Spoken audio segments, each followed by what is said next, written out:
don't get too comfortable because we're going to start with another song. And I need the kids to help me with that. So any of the kids who want to come up here and help me sing a song, come on, come up here and help me sing a song.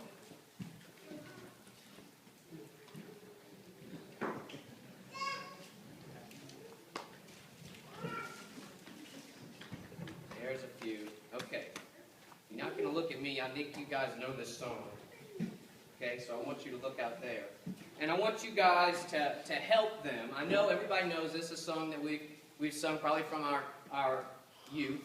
And, you know, I really like if you guys stand up and you know the motions. If you know the motions, do the motions with us, okay? Jesus said be like little children. I think part of that is you know, being like a little child, enter the kingdom of heaven. Okay, so we're going to sing the wise... Please stand up. Please stand up. Here's Lily. Okay. The wise man built his house on a rock. You guys know that song, right? You guys know that song? Okay. Ready? We're going to sing Wise Man Built His House on a Rock. Okay? Ready? Go. The wise man built his house upon the rock. The wise man built his house upon the rock. The wise man built his house upon the rock, and the rains came tumbling down. Oh, the rains came down as the floods came up. The rains came down and the floods came up. The rains came down and the floods came up, and the wise man's house stood firm. Oh, the foolish man built his house upon the sand. The foolish man built his house upon the sand. The foolish man built his house upon the sand, and the rains came tumbling down. Oh, the rains came down and the floods came up. The rains came down and the floods came up. The rains came down and the floods came up, and the foolish man's house went splash. So build your house on the Lord Jesus Christ. Build your house on the Lord Jesus Christ. Build your house on the Lord Jesus Christ, and the blessings will come down. Oh, the blessings come down as the prayers go up. The blessings come down as the prayers go up. The blessings come down as the prayers go up. So build your house on the Lord Jesus Christ. Okay, good job, guys. Go sit down. Come on, guys. Sit down. All right. So we know that song. We've sung that song for years and years. But do we ever really listen to the lyrics? Specifically, build your house on the Lord Jesus Christ. What does that mean? What does that mean, build your house on the Lord Jesus Christ? Before you answer that question, and I want you to think about it because I want some ideas what that means. Before we answer that, I need somebody who knows how to play chess. Who in here knows how to play chess? Nobody? Nobody knows how to play? Nobody in this whole building knows how to play chess? Just a little bit. You don't have to be a master at it. I just need somebody who knows how to play chess. Come on. Yeah, yes. Yes. Somebody that knows how to play chess. Come on. Nathan, you know how to do it? You know how to set up the board? All right, come here. Come here, Nathan. All right, so Nathan, what I want you to do is I want you to come up here and I want you to set up the chessboard, okay? Set up the chessboard for me, all right? You do that. I'm going to keep talking. You set up the chessboard, all right? Okay. Now, what does it mean to build your house on the Lord Jesus Christ? Ideas. What do we think? No ideas. Somebody said foundation. Foundation. You believe in, yep, you believe in God. Basically, you believe in God, believe in Jesus. Teach your children to believe in God. Yeah, build your house on teach your children to believe in God. Yeah, good. These are good answers. Good answers. And I think partially what that means is to follow Jesus, to become his disciple, to learn from him, and then to therefore teach others to follow him and to learn from him. How do we learn from somebody? How do we become somebody's disciple? How do we learn from them? Well, there are a couple ways I think we learn from people. One, we learn from people by watching what they do, right? We observe. We're apprentices. That's how you learn. Blacksmith, carpentry, plumbing. You're an apprentice and you learn by watching what they do. And we know what Jesus did. What did Jesus do? Come on, tell me. What are things Jesus did? Anything. He healed people. What else? What? Fed people. He taught people. He died for us. Go with that. Come on, keep going off of that. He died for us, and what else? He rose from the dead. There you go. He reappeared. Yeah, we know a lot of the things Jesus did. He exorcised demons. When you said heal people, I mean he healed lame people, blind people. He confronted religious leaders. He tore tables and turned over tables at the temple to make his point. Thank you, Nathan. Yes, it looks good. That's what a chessboard looks like. For those of you who don't know, we're going to get back to that. Yeah, so Jesus did all of these things in his life, and we have these stories of what Jesus did. And we know those things. We know what he did, and we can learn about him and about what it means to follow him by looking at what he did. Another way that we learn about people and that we learn from people is by what they say. Pete said he taught people. And so we learn by what somebody says. And we listen to their words, and we soak up their words. We're going to start a new series today. It's called Red Letter Living. And we're going to examine what Jesus said. We're going to look at what Jesus said and what that means for us. We know a lot about what he did, and some of us know some of the things he said. But we want to look at what he said and kind of on a journey. And this is a journey for me, as well as I hope for some of you, to see what Jesus says to us and what that means in terms of us as his disciples. Because if we're going to learn from the Master, if he's the rabbi that he says, come follow me, and we want to learn from him, then we need to listen to what he says. And so we're going to start there. And don't make any mistakes, because this is important stuff that Jesus is talking and telling us these things. But the stuff in the Old Testament is just as important. And Paul's doing a great job of that on Wednesday. If you guys, any guy can come on Wednesday, going through the Old Testament and seeing how that's relevant to us as well, that is relevant, just as relevant. But it's important for us to know what Jesus says for us, because he's our master. He's the one that we're supposed to be following. So we want to learn what he's saying to us. We're going to start at the end. What I mean by start at the end, one of his first sermons is the Beatitudes. We know a lot, well, we think we know a lot of this stuff in Matthew chapters 5 through 7 is the Beatitudes, and kind of the first sermon that he does is sort of coming out into public. And so we're going to start at the end of that sermon. And we're going to look at what he says at the very end of it. Well, why are we starting at the end? Why not just start at the very beginning? That's why the chessboard's up here. When you play chess, yes, a few people know how to play chess, a couple people. When you play chess, the end game is to get the king down, right? That's the end game, is to get this king to fall down. The best chess players, if you read any chess masters, I'm not a chess master by any means. I know how to play, I know how to make some good moves. But any chess master, anytime you read anything about chess, they know what the end game is before they sit down at the board. They know what their goal is. They try to anticipate moves. They try to anticipate what's coming so they can plan the whole game. You know the end before you start the beginning. And that's so they have a goal. They have a goal in front of them. And I think Jesus had a goal with what he taught. I think he had a goal with what he was saying. And so we will look at the end and we look at the goal. We look at the foundation. We see kind of from his perspective. We see where he's coming from with the rest of the words.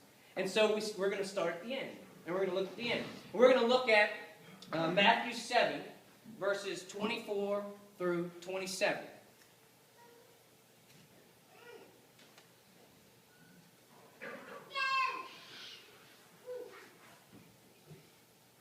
I got a strange translation, so I'm going to change mine because... All right, so Matthew 7, 24. Therefore, everyone who hears these words of mine and puts them into practice is like a wise man who built his house on the rock. The rain came, the streams rose, and the winds blew and beat against that house. Yet it did not fall, because it had its foundation on the rock. But everyone who hears these words of mine and does not put them into practice is like a foolish man who built his house on sand. The rain came down, the streams rose, and the winds blew and beat against that house, and it fell with a great crash. That's the end of Jesus' sermon. We read those verses, and a lot of times we say, well, you have to have a foundation in Jesus. And that's good. It's a good way to look at it. You've got to have Jesus as our foundation, because when times of trial come, when the storms of life come, when the rain comes down and it rises and the winds blow, you'll be much easier to stand up against it when Jesus is the center of your foundation. When Jesus is your foundation, and that's our typical way of looking at this. And it's good.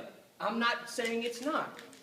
But I want to focus on what he says here. He says, everyone who hears these words and puts them into practice is his first statement there. And then he uses the example of the wise man and the foolish man, how they build their houses. I see, for Jesus, it's not necessarily about understanding and knowing with knowledge the words, but it's about putting them into practice, about doing what he says. That this sermon that he's preached before these words is a lifestyle, something he wants us to live, something he wants us to do, that he anticipates these things for us to be doing these things. Not just knowing them, not just hearing them. He says hear and practice. But notice he doesn't say those who hear, understand completely, and put into practice. He says hears them and puts them into practice. And so it's about doing. It's about, he's focusing on, this is a life I want you to lead. But we say different things when we look at his words. And we're going to look at the rest of his words. We're going to look at the sermon before those words and what it says, with the understanding that Jesus wants us to live it. I have another kind of example to bring this home. Just over this way a little bit.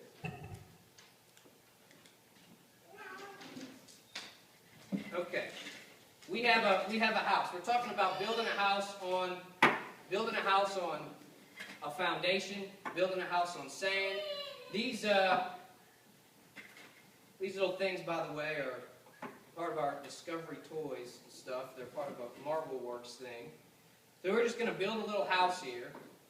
We'll build a quick little house that we put together, and we're going to see if it stands up or if it falls down. Because when we practice what Jesus says, it's different than when we just think about what Jesus says. Little curly Q pieces. Okay, so here's our little demonstration of a house. Not very stable, is it? Doesn't look very stable, does it? Can pretty easily be knocked down, right? One little gust, too.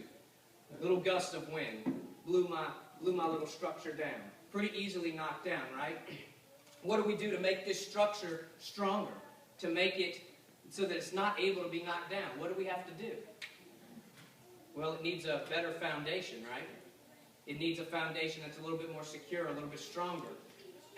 But if I just stand here and I talk about a foundation, and I say what we need to do and what we ought to be doing, and talk about how to plan the foundation and how it's going to look, but I don't do anything, what's going to happen? Still just going to fall down. So we need a foundation. So we need to actually do something to make a foundation. So we start building a foundation. This is Play-Doh. It's plain old Play-Doh. And, sometimes we say, well, stuff is just too hard. It's too hard to mess with. Those things are too hard to do. Or maybe we say, this is dirty. It gets my hands greasy. I don't want to get my hands dirty, so I don't want to do it. And Play-Doh is. Play-Doh's kind of, in this particular example, Play-Doh is greasy. Makes your hands kind of greasy. And so we say, I don't want to get my hands dirty. Maybe think, oh, I don't want to spend the money. It costs too much. Play-Doh's cheap, but, so we say it costs too much. It makes us too dirty. Oh, it's too hard. It's too hard to shape the Play-Doh into exactly what you need to get what you're trying to achieve. It's too difficult. And so we don't do it. And if we put the Play-Doh on there, we put the foundation, we do the practice.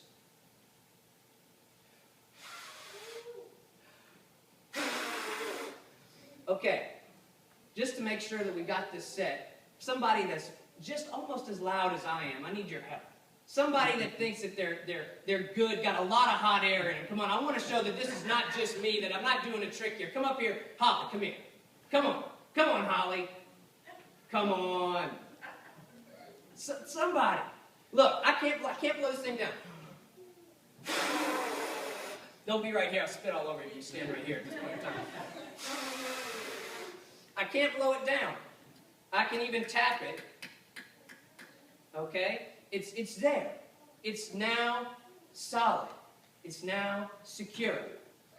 No kids want to try blowing this thing down with me? No kids want to do it? Josiah, you want to come help Daddy? Come here. Come help Daddy. Come here. Come here. Come here. Look, this is, come here. All right, here, ready? Ready? We're going to blow together. Ready? 1, 2, 3. Blow on that. You got something in your mouth?